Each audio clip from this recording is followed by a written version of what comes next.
કીધું કે I trusted you because of your dot. 1986 માં હું કોરિયા ગયેલો. એમ વિદેશમાં હું ખરીદી કરવા ગયેલો અને મારે એને ઓર્ડર આપવાનો હતો. એટલે ઓર્ડર આપીએ, હવે અમારા ઇન્ડસ્ટ્રીના જો સામાન હોય પછી 2 મહિને 3 મહિને એની ડિલિવરી મળવાની હોય, કારણ કે ઓર્ડર સામે જ બનતી હોય વસ્તુ. જેના અધિકારી હતા એને ઓર્ડર આપી દીધો, પણ એડવાન્સની કોઈ વાત કરી નહીં. એને પણ મને ના કીધું કે ભાઈ તું એડવાન્સ આપી જા, અથવા તો તું લેટર ઓફ ક્રેડિટ મને મોકલ, પછી હું તારો ઓર્ડર સ્વીકારીશ અને તારા માટે માલ બનાવીશ. અને 3 મહિનાના માલની ડિલિવરીની ડેટ નક્કી થયેલી.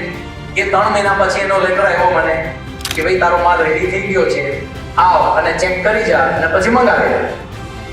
એટલે 3 મહિના પછી હું ત્યાં ગયો, પેમેન્ટની એને વ્યવસ્થા કરી આપી અને એ માલ ત્યાંથી રવાના કરાવડાયો. બીજે દિવસે મેં એને પૂછ્યું, એનું નામ કિમ હતું.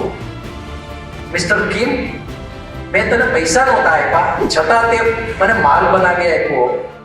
મને એ બતાવ કે તે કયા વિશ્વાસથી તે આ માલ બનાવ્યો કે ભાઈ હું આવીને લઈ જ જઈશ.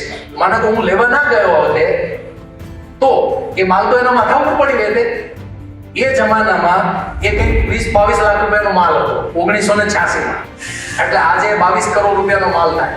એને મને જે વાત કરી, એને કીધું કે I trusted you because of your dot.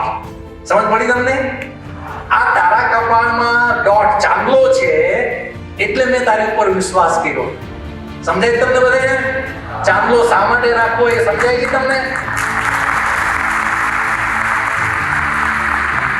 જો ચાંદલો રાખશો તો જેને હિન્દુ ધર્મ શું છે એ ખબર નથી. એ કિમ ભલે કોરિયાનો હતો પણ એના હૃદયમાં બેઠા તો સ્વામિનારાયણ જ ને.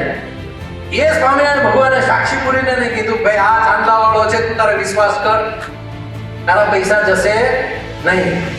આ જો ચાંદલો રાખશો, તમારે જો સુખી થવું હોય તો જીવનમાં સદાચાર, સત્સંગ અને શિક્ષાપત્રી રાખશો તો તમે જીવનમાં જે ઈચ્છો એ બધું મળશે.